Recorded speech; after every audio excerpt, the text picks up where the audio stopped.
Let's turn today to Luke's Gospel, chapter 8 and verse 26. And Jesus and his disciples sailed to the country of the Gerasenes, which is opposite Galilee. And when he had come out onto the land, a certain man from the city met him, who was possessed with demons, and who had not put on any clothing for a long time, and was not living in a house, but in the tombs. And seeing Jesus, he cried out and fell before him, and said in a loud voice, "What do I have to do with you, Jesus, Son of the Most High God?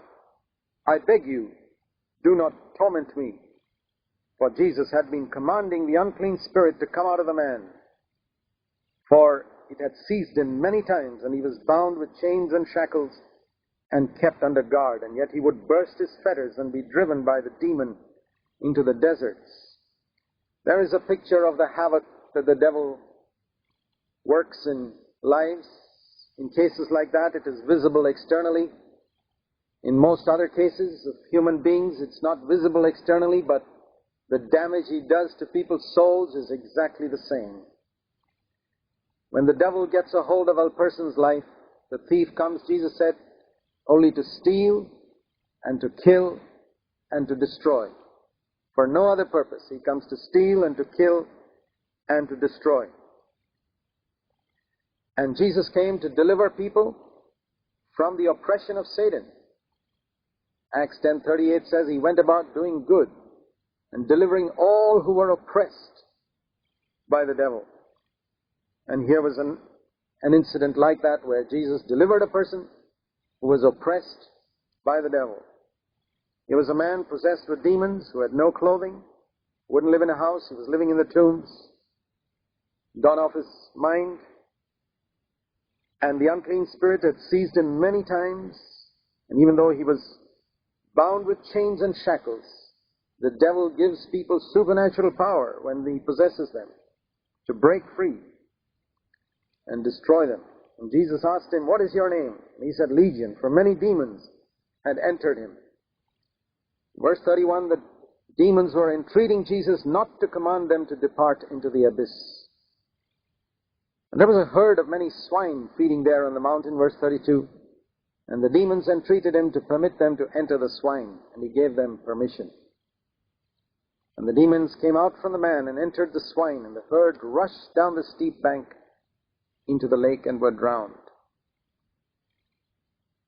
In the permission that Jesus gave to these demons to enter the swine, we can see something of his compassion for this man. That this man could there see a visible demonstration of the fact that the demons had indeed left him. It was, demons are not visible to the human eye. How would this man know that the demons had left? One proof was there, 2,000 pigs falling into the sea. And he could never forget it. Those demons had indeed left him. It was a special case. Jesus didn't always do that, but here many thousands of demons had entered this man, and Jesus knew that this man needed a visible manifestation of the fact that the demons had left him. And so he gave him that demonstration. He gave him that demonstration through these demons entering the pigs and drowning in the lake. And when those who tended the pigs saw what had happened, they ran away and reported it in the city. And what do you think they reported first of all, out in the country? Not that the demon-possessed man was healed, but that they had lost their pigs. Verse 35, and the people went out to see what had happened, and they came to Jesus. And they found the man from whom the demons had gone out sitting down at the feet of Jesus, clothed and in his right mind, and they were frightened. And those who had seen it reported to them how the man who was demon-possessed had been made well. What would you do if you saw such a miracle worker coming into your country? Would you long that he should be there? Amazing words we read in verse 37. All the people of the country of the Gerasenes and the surrounding district asked Jesus to depart from them. Why did they ask him to depart? because they lost the pigs. They were gripped with great fear. And what did Jesus do? He never stays where he's not wanted. He got into a boat and returned. But not without accomplishing what he came to do. That is to deliver one demon-possessed person.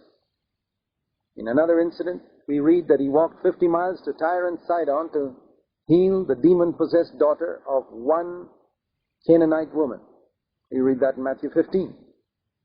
Here he crossed the lake to heal one demon-possessed person, then came back. Jesus responded to the leading of the Spirit, and sometimes it meant going great distances to help one person. Jesus spoke to the multitudes, but he also knew how to walk 50 miles to help one soul, to cross a lake to help one person. He responded to the leading of the Holy Spirit. But notice the attitude of the Gerasenes. They were more interested in material possessions than in their spiritual welfare. That here was the Son of God who could deliver them from the power of the devil, and they didn't want it. They were afraid of losing their property and their prosperity. Just like man today. They don't want Jesus to come and interfere with their material business life. And so they keep him away from there. They want him on Sunday in the meetings. They asked him to depart from them, and he left. But the man from whom the demons had gone out, verse 38, he had a different attitude. He was the worst man among the Gerasenes up until that moment, but he was the most sensible now. He had exactly the opposite attitude. He said, "Please let me be with you. Let me accompany you." And Jesus sent him away saying, "No, there is a need for you in your hometown, in your home district. Return to your house and describe what great things God has done for you. Tell the others what you were and what you are." And he departed, proclaiming throughout the whole city what great things Jesus had done for him. Now, generally speaking, Jesus usually told people not to tell the healing that they had received, because Jesus didn't want to be crowded with people who came only for healing. That was not his primary message. He had come to preach a message of salvation from sin. But here was a country that didn't want him, the Gerasenes, and he wouldn't be going back there. Then there was a need for someone to be a witness there for Christ. And so he sent this man who was delivered from the demons back to his home state to tell the others what great things God had done. And he was to be a witness. And another gospel says that he went throughout the whole area. Here it says he departed proclaiming throughout the whole city what great things Jesus had done for him. He obeyed. Now Jesus has told us also to go into all the world and to tell others what great things the Lord has done for us, unless the Lord's done nothing for you, in which case you can keep quiet.